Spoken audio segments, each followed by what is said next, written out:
Welcome to Positive Talk with Kevin McDonald. Hey, that's me. Hi, and welcome to Positive Talk. Our show features the best positive stories and people from around the globe as we endeavor to answer the universal question of why am I here and what is my purpose? Understanding that can change everything, and knowing your greatness is fundamental to living your best life. So join us right now as together we work to create the adventure of our lifetime. You know, there's lots of times when we get to create the adventure of our lifetime, but there are some times when somebody already knows what their adventure is, and they're pursuing it over a long period of time. And we have a young gentleman that Brachelle's going to take a moment to introduce. Well, first of all, I got to ask you, Brachelle, how are you today? Hey, I'm doing pretty good. It's actually been a beautiful day. I woke up at a good time. I had a good morning, pumped myself up with some music, and although it's been eventful, it's been very accomplished. So I'm glad to be finalizing off the day with Christopher Kaufman, who we have here. He has written um, the books Tales of Ocean City, which he's going to tell us all about, and we will share with you guys. So, how are you doing, Christopher? And thank you for being here. Thank you for having me. I'm doing very well. Thank you. Very I good. got to ask you, did when you look at your bio, do you ever stop and think, boy, I'm pretty talented? Oh, you don't think that way. Many talented people. I do think I've done a lot of different things, and how to boil it down into a successful bio. I think about that. You're a graduate of Cornell, which, by the way, is the Ivy League school, and you are a musician and a songwriter, and you're an author, and you're a father of a beautiful 15-year-old girl that some of the books that you've written followed her along as she grew up from being a bitty, tiny, weeny thing to being almost a full-grown person now. Pretty much. Yes, I started writing those books. I have a concert series. I also present concerts, and one of them is called The Fantastic Theater, and it's kind of my arts education outreach branch. And so I started writing these family theater pieces that are live shows, audio albums, and books for my daughter and I to perform. And the first one, The Musical Forest, is like Peter and the Wolf on steroids. It teaches music fundamentals throughout the imaginative fantasy story. And then as she grew older, I wrote the Fantastic Zoo. And then I wrote her like a cinematic ballet called Dancing Nighthawk, where she dances and acts throughout the whole thing. And then I did a movie version where I filmed her in green screen and stuck her into my animations with story and lots of music. It should be mentioned, all of these pieces have full orchestral scores, which are in some ways the main point of a lot of them. And that was the talisman of a how keen, but the movie I was mentioning. But Tales of the Ocean City was the first of these projects. I actually started it before she was born and then took it up again when she aged out of the family theater programs, being a teenager. That doesn't interest her as much now. And we did lots of beautiful shows. I have them on film on my Sound Artists YouTube channel, if you wish to see them. So Tales of the Ocean City, I took that back up, and now that's full-time, and that's what I'm working on. And that's for young adults and adult fantasy lovers as well. And you started this way back when, but you picked it up in 2020, I think you said? Yeah, like 2021, at the end of the pandemic, I came back to it then and wrote books 3, 4, and 5 in like 1 year. And then was all warmed up into it and kept going with an ongoing follow-on series, books 6, 7, and 8. And I'm working on 8 right now. I'm finishing it up. And it will continue. It keeps evolving into a new thing. It starts off as in a traditional classic fantasy setting and is evolving into a science fiction as the civilization of the Ocean City grows. Oh, very cool. And you've given us a couple of small pieces that we are going to play. Can you set up the first one? We're going to play the second one in the second half of the show. Can you set up the first one for us?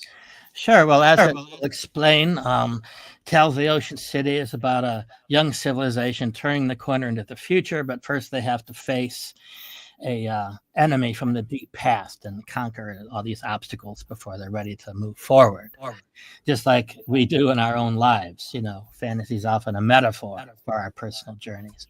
And it also introduces the main characters, a young man named Harloot and his lifelong companion Vespucian, who is a Parianth, which is a kind of telepathic Pegasus.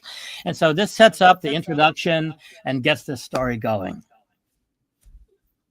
Very good. Brachelle, would you like to introduce it for us? Sure. So this is, as Christopher mentioned, the introduction and the opening, as you'll first see to when you read the book, and what you can expect. So stay with us and enjoy. That was the wrong one. This is Try the again. right one. Tales of the Ocean City is the epic tale about a young civilization turning the corner into the future. But first they must face a terrible enemy from the deep past. The main characters are a young man named Harloot and his lifelong companion Vespucian, who is a Parianth, a kind of telepathic Pegasus. Book 1, Battle in the Sky. Vespucian, aloft! Cried Harloot. With a thrust of her wings, the white Pegasus shot upwards through billowing clouds. Harloot stood with his arms held out, balancing on her back. They burst into vast heights, the realm of Curlrod, the morning sun.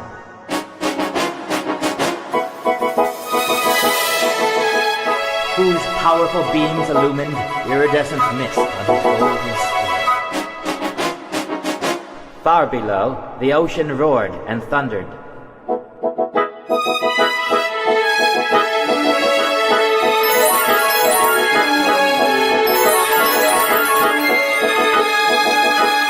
Vespucian reached the pinnacle of her high arc. Now, she thought to him.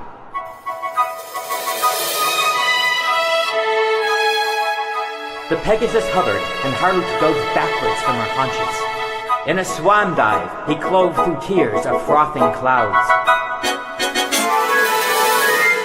He used his chest and arms to glide in a spiral through the planet Terqual's thick atmosphere. He reached the cool, misty air just below the clouds, jackknifed and straightened, then sliced right into the churning ocean currents. Dark purples and greens suffused his eyes as he penetrated cold, shadowy depths. He arched his back, frog-tipped, and drifted lazily up towards a ceiling of shimmering blue light.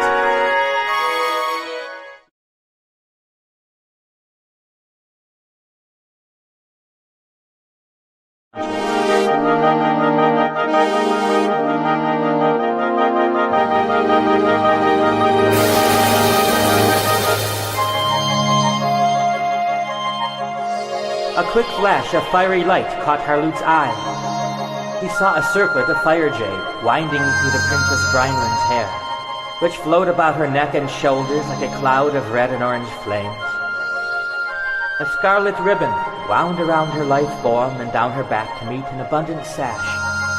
A skirt of loose swags flared about her legs in the wind.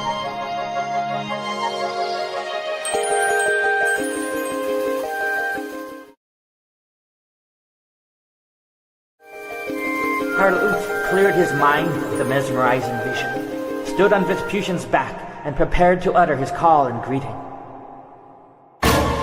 But Vespucian suddenly pulled up short in the air and mouthed a rasping bark. Her telepathic voice rang in his mind. Danger! Alarm! Enemy! Harloot instantly hunched over, gripped the mesh along her withers with one hand, and craned his neck up into the left. He followed Vespucian's stark gaze. multicolored whorls dissipated in the thick glaze of morning light. A blur formed at the edge of his vision and separated into 3 jagged shapes growing in size. Blood-red streaks rent the air as 3 giant warriors riding massive red and black Parians shot past, heading directly towards the princess.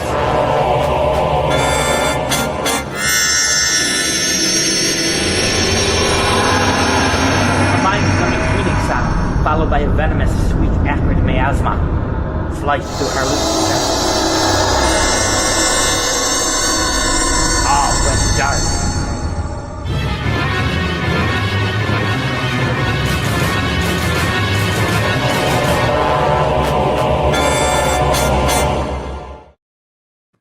And that is Christopher. My goodness, Christopher.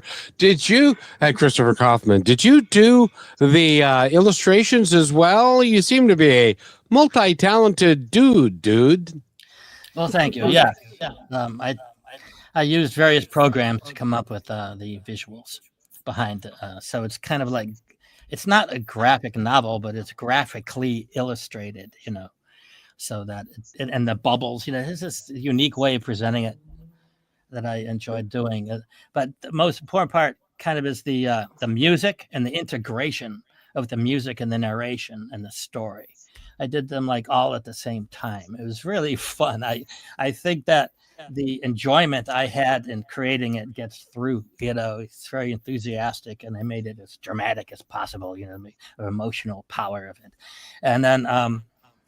I was doing the music and narrating and recording all at the same time, and then writing ahead of where I was and all like that. So it really came to life when I did it. That the reading of it set the voice. And at the end of 2 books, that's 2 hours. Like, this is way cut down, of course. So the 2 hours of the first 2 books, the voice of the piece of the writing, it was there, Oh, yeah. Michelle, what do you think?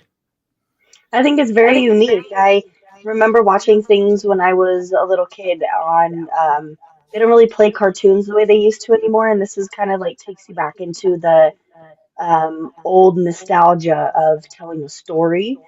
Because nowadays everything seems to be very modern and very specific to people or a certain genre. But this is kind of like taking it back, but in a new age. So it's very unique. And I could imagine the fun you had writing it. My question is that I think of is how some of it is based off of your daughter's life and showing just the things that she had to overcome and her achievements. Is that correct? Well, in this piece, I actually conceived of it all well before she was born. So Okay. she's entering into future books. When Harloot has a granddaughter in the future, it'll be based on her.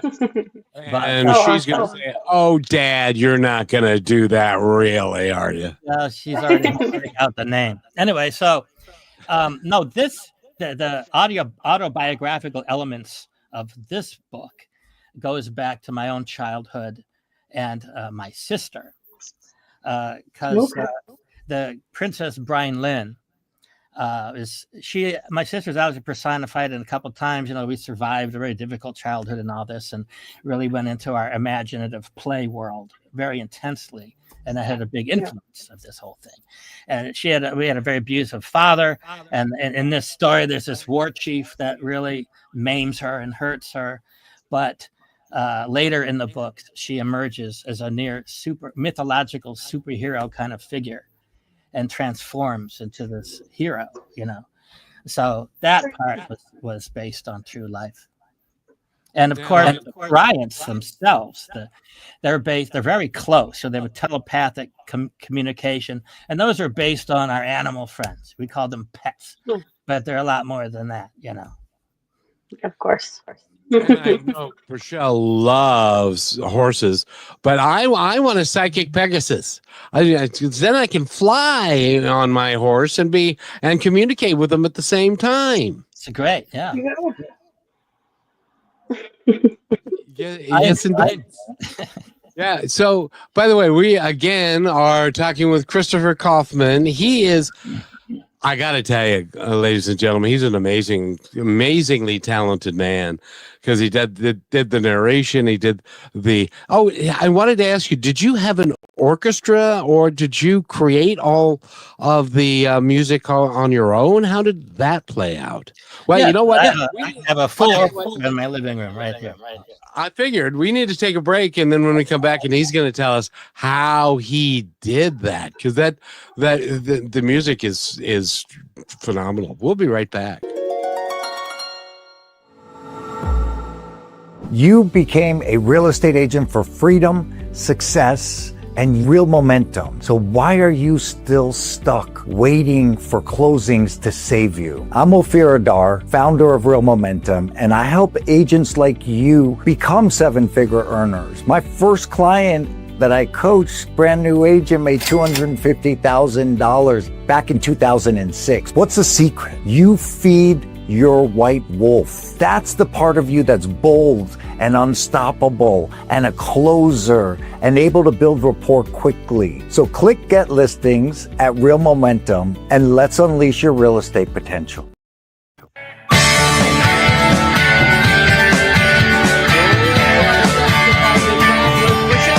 That's her right there. That's Michelle. And my name is Kevin McDonald, and Christopher Kaufman is with us. And he is an extraordinary. I don't know. You're an author. You're a playwright. You're a musician. You're a songwriter. You're a composer. What the hell do we call you without making it like four blocks long? A creative artist. Huh.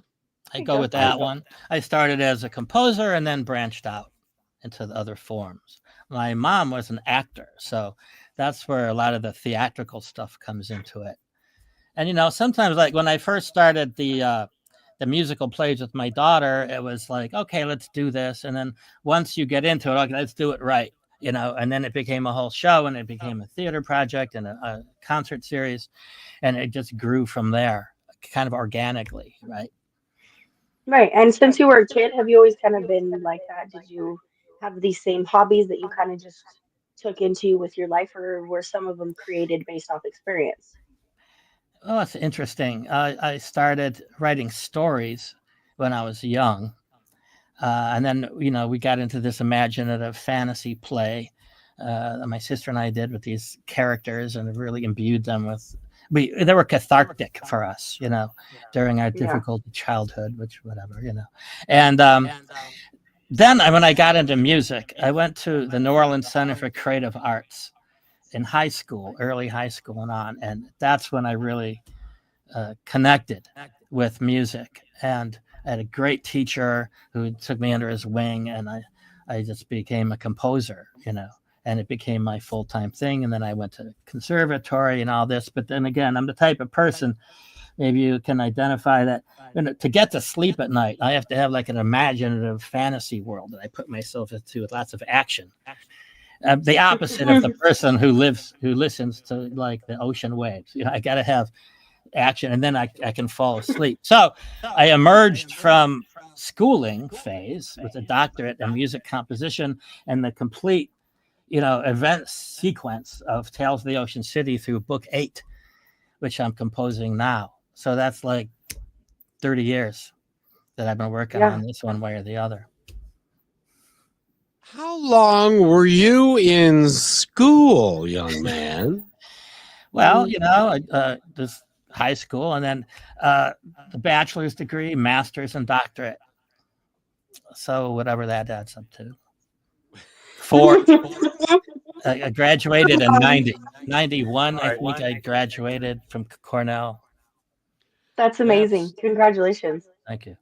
That's a big deal, because I'm not even sure that if you talk to my teachers that I graduated from high school. But, it's just one of those things. Brichelle's highly educated, right, Brichelle? Yes, I am so smart. Yes, I am so smart. I can learn and do anything. And Chris, do you plan on taking these? So you talk about how this has been, these novels have played out through your life so far. Do you plan on continuing it all the way out, or do you have Yeah. kind of a deadline and a plot to end it? No, it keeps evolving. It started as I said, like traditional classic fantasy. I wanted to say that when you were talking about how it makes you feel, takes you back. That's why I think of it as like I'm a classical composer. So it's classical fantasy in a way. And it harkens back to the founders, the old fantasy writers and classic fantasy. But then as it evolves, it says turning the corner to the future. Well, they turned the corner. And now it's a sci-fi. They're evolving and exploring space through adventures that they have to do, and then it's going to continue after that. And they explore the Star Kingdom is the next series. It's like an ongoing series of the same characters evolving. And I don't know. It'll probably go as long as I do. That's awesome. I'll leave the last book unfinished for my daughter to do or something like that. Yeah. I got to ask you, how the hero of your story's name is Harloot.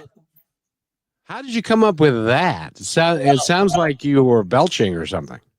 Harl. Thank you for that. No, Harl is like Carl. It's like a heroic name that goes back in time. But then Oot is UT. That's a musical term for go, like a root tone of a scale. Oh, I knew that. Yeah.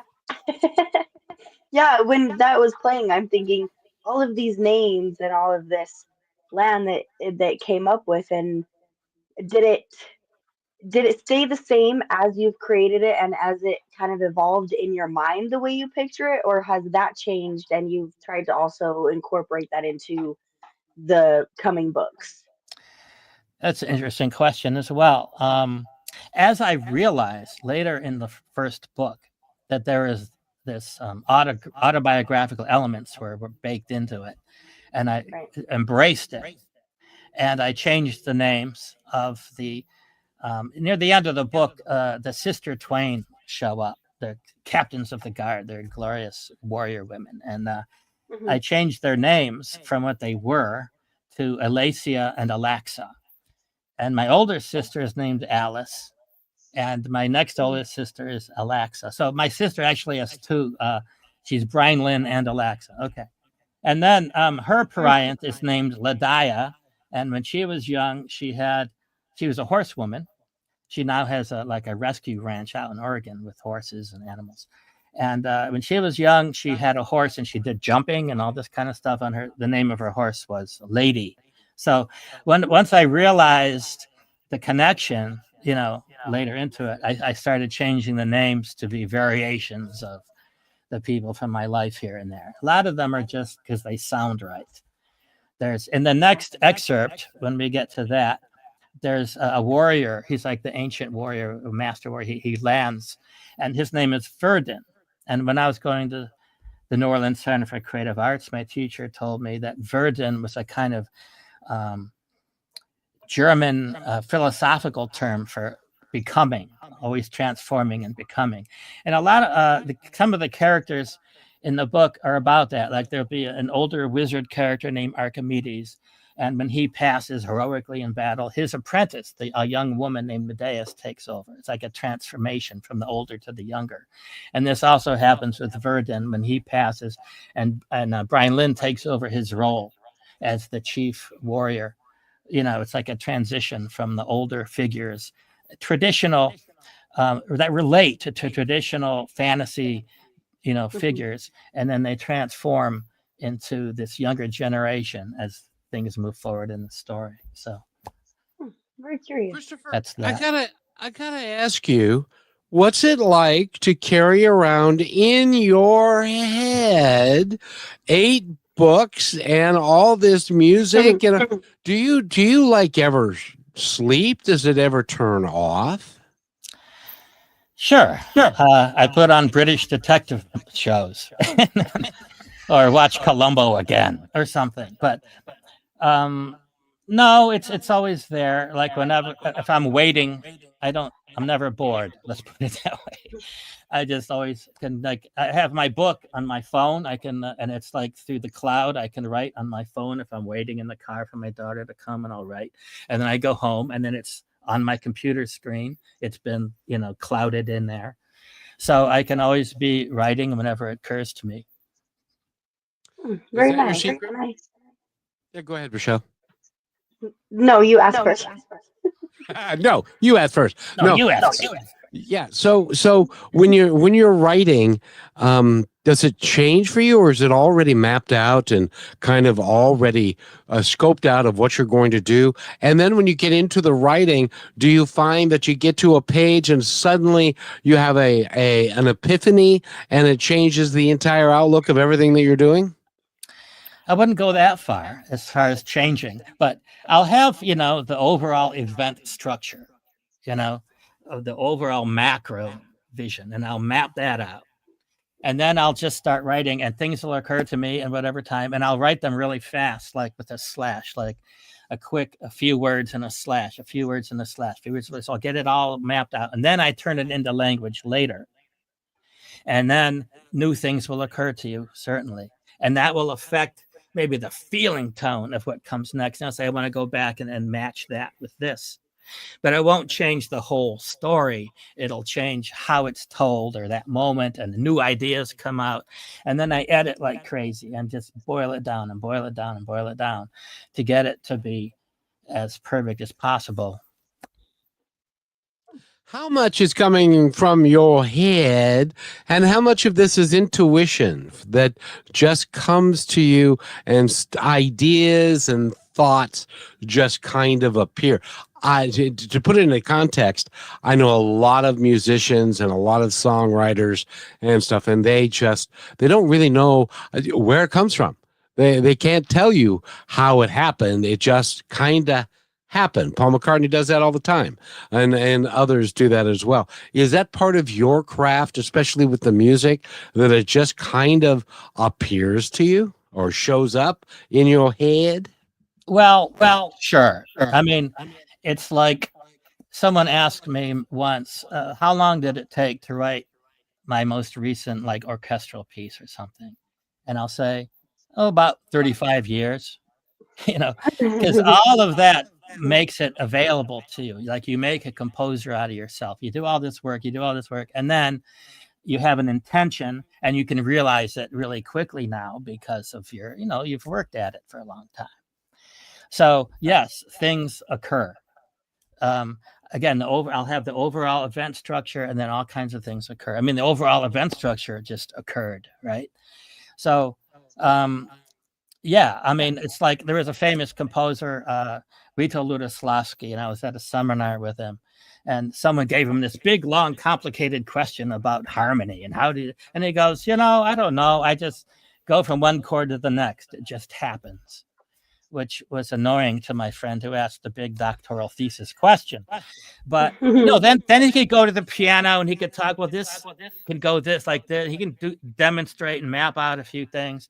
But mostly you just make an artist out of yourself and realize intent.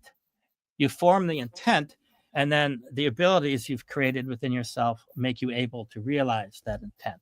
That's the best way I can say it. That is awesome, because my friend over there, Rochelle, she's working on doing lyrics and stuff and creating a song out of it. And when we come back from this break, we'll take it a little early. I would love for you and her to have an exchange about where it's coming from for her, and perhaps you can give her some tips and pointers. Are you up for that, Rochelle? Sure. Maybe she can give me a couple. That could be. And, we're talking to Christopher Kaufman. By the way, if you want to go to his website, how do they get there, Christopher? Well, my work is at my online store, kaufmantales.com, KAUFMANTALES.com. And on there are reviews, and there's a lot of information, too. And then I have a YouTube channel called Sound Artists. Sound Art us. And there are all kinds of things, my chamber music, orchestral pieces, and of course, films of my theater pieces I did with my daughter. You can see her in action if you wish from years ago. And all kinds of things, and book trailers, and just a lot of things are on there. So that's a good place to go check things out. And the name of that one again is Sound Artists. SOUND, Sound Art Us. perfect. Perfect. We'll take our halftime break, and we will be right back. Don't go away, anybody. You're listening to Brushwood Media Network, the best in syndicated talk, news, and entertainment shows. As you go about your daily life, look closer. As you gather with family and friends who love and support you, look closer. There are youth right in your community who don't have the home, warmth, and healing you have. So look closer. Every year across America, a staggering 4.2 million youth are homeless or trafficked. And for 50 years, Covenant House has worked relentlessly to keep them safe and protected. Tonight, 2,000 young people will sleep safely in a Covenant House bed. And tomorrow, they will wake up surrounded by love. They get clean clothes, hot meals, medical care, and a safe place to sleep. 24 hours a day, 7 days a week.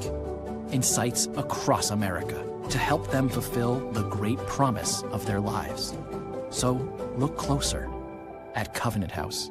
To help or get help, go to covenanthouse.org.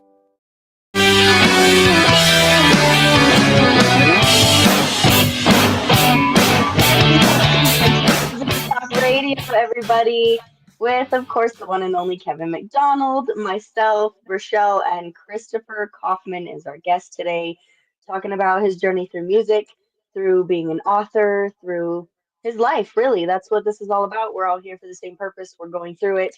We just get to explore it much differently. And I have to share with you before we start talking about anything else, Chris, that when I was growing up, there was a horse that actually got me bonded to horses. I used to kind of think they were a little rough, and her name was Lady. She was the horse that I grew up with, and she had an attitude like absolutely no other.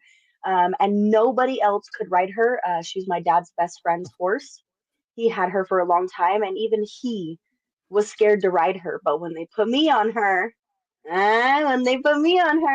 she was calm and she had good energy, and for some reason was very almost seeming to be protective. So it was a really cool experience, and I've never known of another animal ever in my life to have been named Lady. So I just wanted to share that because there's power in sharing stories that relate. And I never thought, what could I relate? So and Kevin was talking about kind of the music and where it comes from, and I think we all have that intuition with something.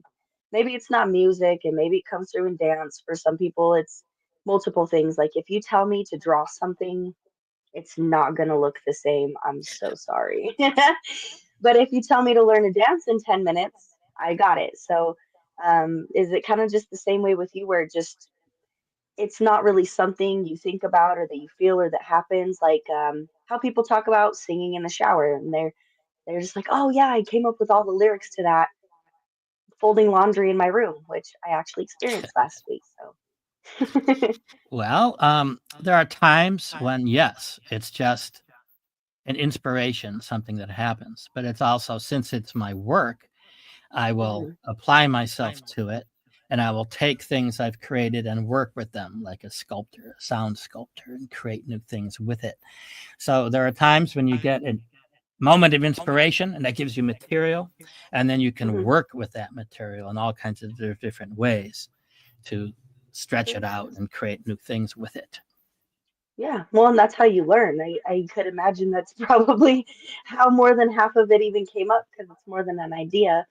Thinking about this has me curious to ask you, have you ever found yourself lost in your stories at one point to where reality and fiction kind of started to blend? I think if I was writing that many novels and basing it off of myself and my life and people around me, I might get lost in it. How do you keep that from happening? That's interesting. I would say happily so. When I'm really involved in the moment of creating something, well, that's what I'm living at that moment, you know.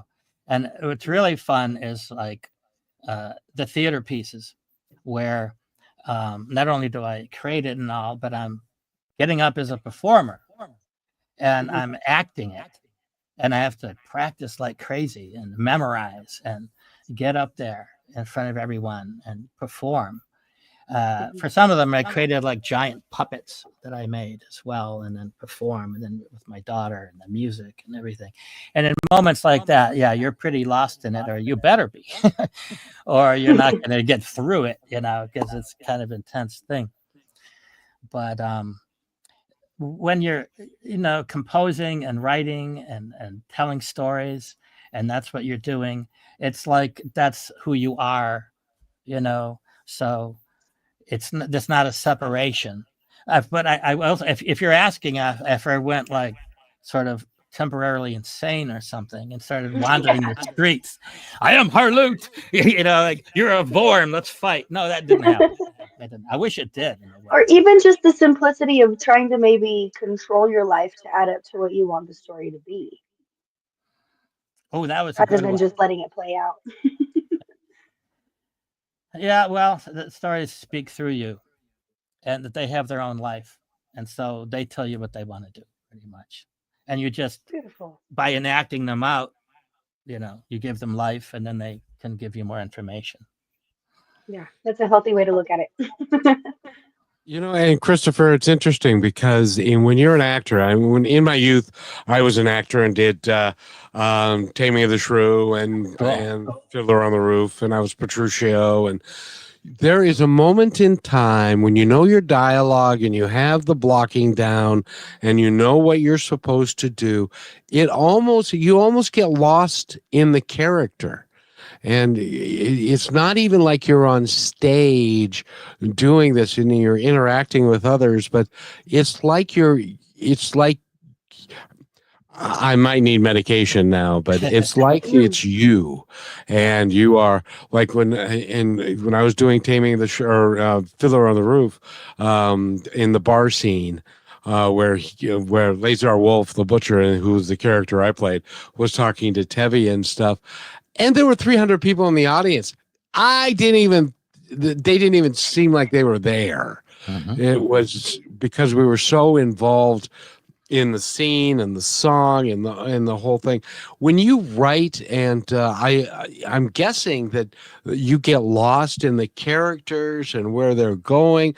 Is it almost like you're watching a movie in your head as you're writing? That's a good one. Yes. Yeah. That's why I evolved the form you see, I think.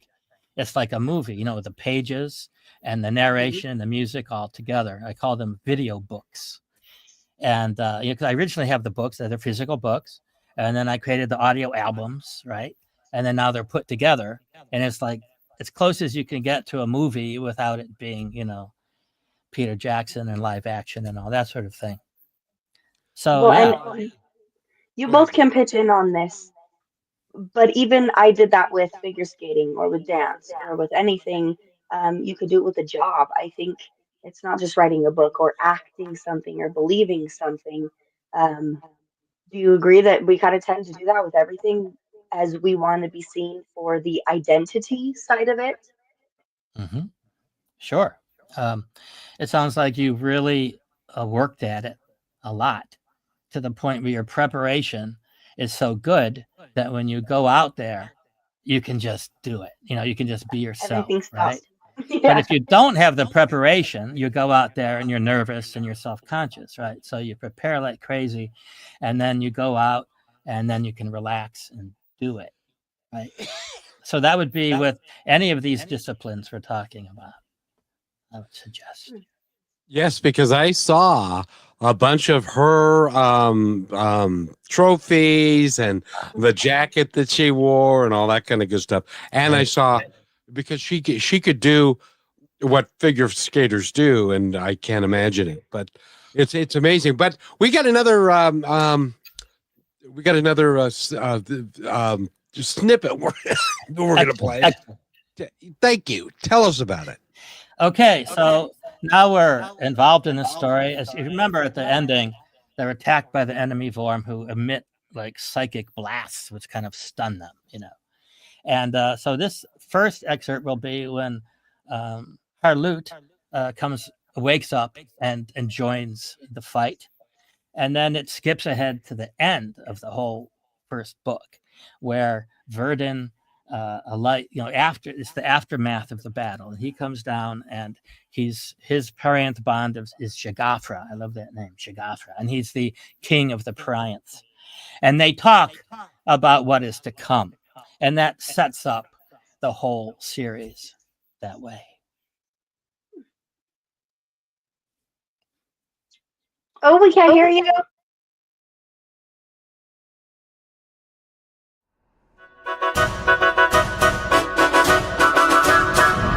Camouflaged in a small cloud, Vespucian tread the air with her wings. She awaited Harloot's return to consciousness. Harloot's senses cleared. "What was that?" he rasped. "What's happening?" "We were stunned by some kind of psionic blast," she replied. Her mental voice sounded coarse. She was furious with herself for being caught off guard. "Prepare for battle," she urged. Tension flowed through him as he gripped Vespucian's flanks with his knees. Having no weapon, he removed his tunic and wrapped the ends in his fists. Below, the princess was in the midst of her impassioned yet ill-advised attack. Vespucian burst from their cover in the small cloud. The enemy bore down upon Brynlin. The foremost warrior uncoiled its obscene form and aimed a bristling spike for Jigla's exposed chest. "Dive!" Vespucian commanded. Harloot took a quick breath and dove from her back, his arms outstretched in a swan dive. He held the ends of his rough cloth tightly in his fists. Wind whistled sharply in his ears, and turbulence buffeted him as he held his body rigid to control his dive. The spiky savage form rapidly neared. He braced himself as his tunic caught the lancer about the neck, unhorsed it, and sent it spinning to the plain below.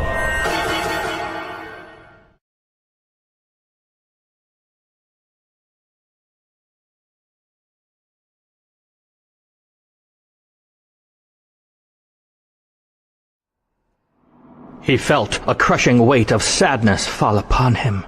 He looked over to see Jigafra standing over the body of Jigla, his son.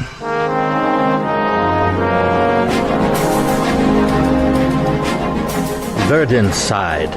"I am so sorry, dear friend. He was a great being and died a tremendous warrior." In response, he felt from Jigafra only a complex wave of grief, almost beyond even his ability to translate in his mind. "There will be more strife, Jigafra. I see war ahead." "Yes, as do I," echoed the great creature. "These things, Parianths have fought them before, long ago, an age past. I believe your race has encountered them as well." Imagery now streamed in Verdun's inner eye as he glimpsed the scenes flowing in Jigafra's mind. "We thought they were all destroyed. We call them the Vorn. They are hideous and evil, and incredibly dangerous if their hive is reformed."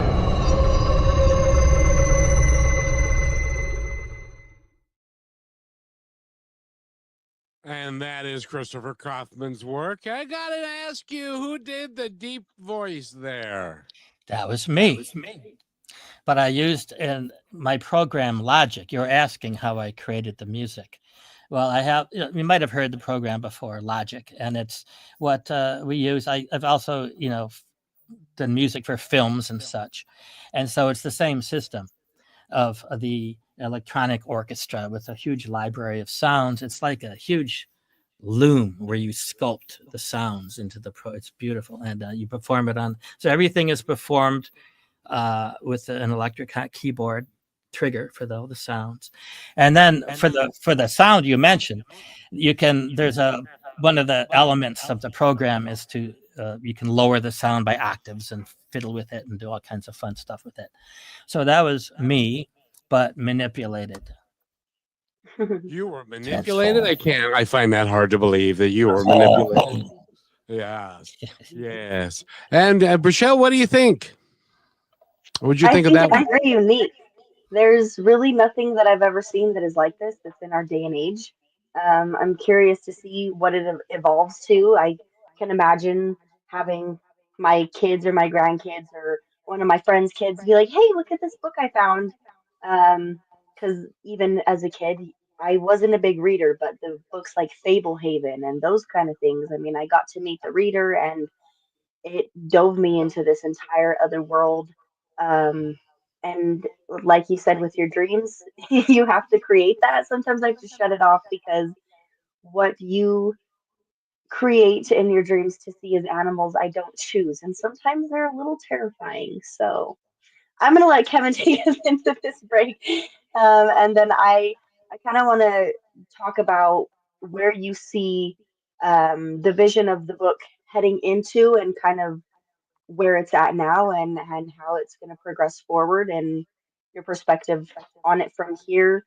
Because it kind of seems almost as if you're at a halfway point. You wrote it all those years back and now you have all these years to come and you're kind of just in the midst of it. So I'm curious on what you think about that. Sure.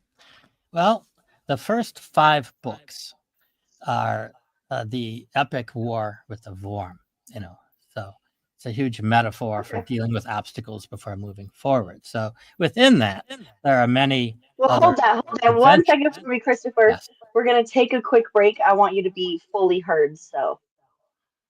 And by the way, Steven Spielberg is on the phone, and he's texting me saying, "Do you think Christopher could do an entire score of my new movie? What do you want me to tell him? Yeah, me. Look us up. I'm ready." Okay, we'll be right back. When the game is on the line, championship teams know the game plan. They communicate and work together to win. We all need a game plan to protect ourselves online. Talk to family and friends so they know how to stay safe too. Create strong passwords, turn on multi-factor authentication, update software, and recognize and report phishing, because online safety is not something you want to fumble. Get more game-winning tips at CISA.gov/secure our world. Then share them with family and friends.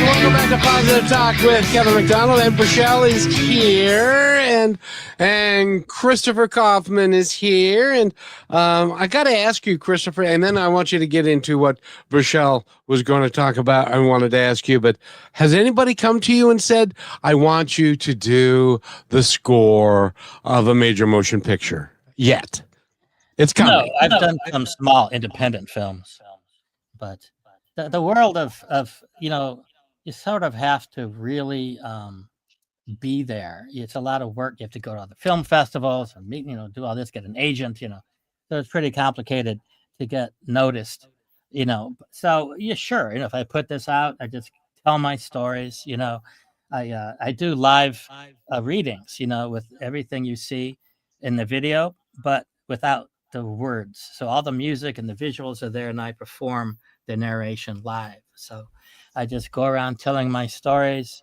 and see what happens. That's a wonderful thing. Brichelle, go ahead. Yes, well, I'm going to completely change my question. I tend to do that sometimes.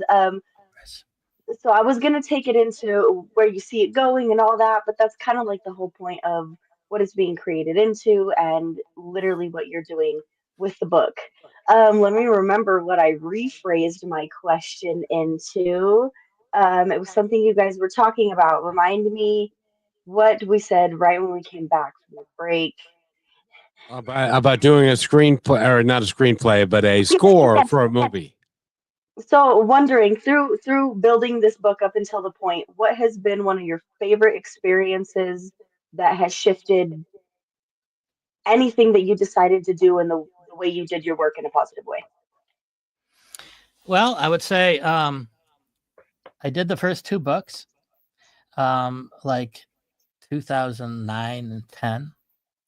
And then I went into these other projects with orchestra pieces and the family theater pieces that I mentioned and string quartet, all these things in my environmental works, which feature soundscapes created from hundreds of natural sounds and video of natural images and live performances, virtuosic live performances of great musicians. And so I did all this and I developed my skills. And then when I came back to it, especially with the visual part, I learned the program Procreate. And so the visuals have transformed into something different, And so the procedures and the ways and also all the writing I did. So I would say to answer your question, it would be the work I did in between affected how the new part came out. Very good. Do you ever surprise yourself? I don't know. Perhaps. Sure. Hi. No. No, because what I mean by that is there are times. Yeah, wow. No, there are times when I'll say something or Rochelle will say something and it's like, wow, that's really good. And I'll ask her about it and she won't even remember what it is that she said. It just kind of showed up at the time. And it's like, wow, that's really deep and stuff. Does that ever happen to you where you look back at what you did? That's why we write it down. Because sure, I would not be able to hold that much paper inside of a house, but I try to remember as much as I can, I guess. Like we all do. I have students who compose pieces, and they're not quite capable of writing it down yet. So we film it so that they can go back and remember it later. So there's different ways of recording your creative spark. Yeah. Have you ever written something more than once, like the same situation or scenario, or done the same play, film, and tried it different ways and then decided which one you liked more?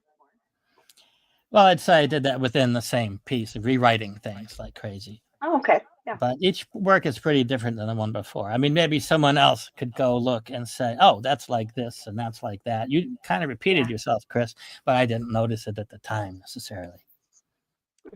And by the way, Christopher, there's a reason why these interviews last an hour, because sometimes information comes spilling out near the end of the interview that is really relevant to stuff that's like, you're a teacher too, so you have students, and you're a very gifted writer and a musician and a songwriter and a composer and all of this stuff. If somebody wants to work with you, if somebody has a prodigy or a young person in their life, that they'd really love to work with you because you can teach them so much, how do they get a hold of you, young man? Well, if they visit, well, I guess I could just give out my email address.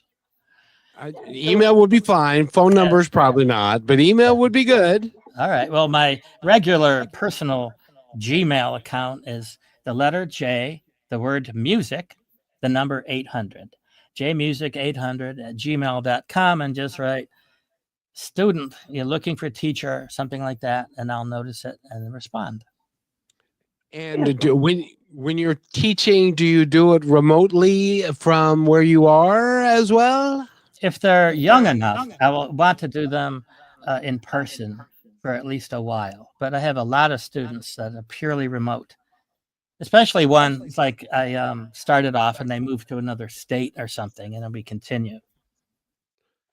And I wanted to mention this because I've mentioned it before, but I think it's highly important because there are people that don't listen to every show. One of which is I really believe that if you are a parent and you have a younger child, that you need to introduce them to theater, improvisational theater, doing things like that, because it gives them the confidence to be able to do so much later in life. Do you agree? You're nodding, so I assume you agree. Well, yes, as I mentioned, I have a concert series called The Fantastic Theater, which I put on annually at a beautiful local small theater. And that's its purpose, is to introduce young people to the power of the transformative power of imagination as through the demonstration of creative projects and works and music and theater pieces, and also to remind older people, adults, of that part of themselves that they might have kind of forgotten about a little bit, right?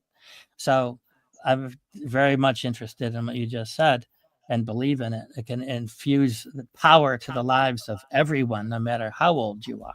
It doesn't have to be just young people, but everyone. Because our imaginations in this modern world have been degraded a little bit. It's the mechanical and the artificial and the antiseptic environment we have has been harmful to our imaginative lives. And so we can each re-infuse our lives with imagination through artistic works and especially through the great fantasy stories. Because the more you ingest it and infuse it in your life, the more you see the world around you with imagination. You see and hear the world with imagination. Everything can become kind of transformed and more colorful and be show possibilities, for you in your life, or just getting through your day, or whatever it might be. So everyone can help themselves by reading their favorite fantasy. So maybe read one from your childhood, reinvigorate it, and then find new ones. I'm a firm believer in the 4 words that I'm about to say. Put down the phone. Yep. That was fine, but it's okay. Read. Put down the phone. No, that's 4. Oh, okay. Just had to make sure you were on top of it. Yeah, and then you say to Christopher, when you mentioned going back to old books, that it made me curious. It was besides that novel series that I had read, The Tale of Despero was a big one for me in my day and age, and The Tiger Rising. They're both by Kate DiCamillo, and I can still see the exact world I created when I read that little teeny tiny book and envisioned it. It's not something that's ever been created into an actual film, but I can see it. And I think we do that, whether it's with our life, whether it's with a book, whether it's with our job, something good, something bad. And I've heard a lot of people recently talk about orchestras and how their perspective or something inside of them changed while they were at an orchestra. So I think I might challenge myself to go visit an orchestra. Sure, you should. Well, I'll tell you what. The Seattle Symphony is one of the best in the world. When you come here next time, I'll take you to the Seattle Symphony. The deal. Okay. So that I can fall asleep while you're watching. No, I'm kidding. I'll be crying and you'll be asleep. Yeah, we'll take Christopher with us so that he can keep poking me to keep me awake. We've been talking to Christopher Kaufman, and by the way, his website again is KaufmanTales.com. Go there and you can buy the books. You can do anything you want to buy them from him or a local bookseller and reference the title, reference the author, and if they don't have it in stock, have them order it and say, "Why don't you order a couple extra and put them on the shelf?" I think that would be great, don't you think? Good idea. And yes, indeed. Rochelle, anything before we go? No, just thank you so much for your time. Good luck on writing these books. I can't wait to see what plays out for you and your life and your family, and to live to tell the tale through a story. Thank you so much. It's been great to be here. Maybe we'll meet again. Yeah, you're a young guy. You got lots of time to evolve into all kinds of wonderful things. Thank you. I look forward to that. Including in the not too distant time, maybe a grandfather, but we won't go there. So, Christopher Kaufman, thank you for being here. Your website again is KaufmanTales.com. Thank you. Have a wonderful day, everybody. And Rochelle, you're ravishing as always. Thank you so much. Nice to meet you. Bye, everybody. Thank you. Thanks for listening to this episode of Positive Talk with Kevin McDonald. Our purpose is to provide everyone with a positive, entertaining, and educational experience. I would love your feedback and comments about the show, including possible topics and great guest suggestions. Please email me at kevin@kmmedia.pro. And remember, be kind to one another because each other's all we've got. That's Kevin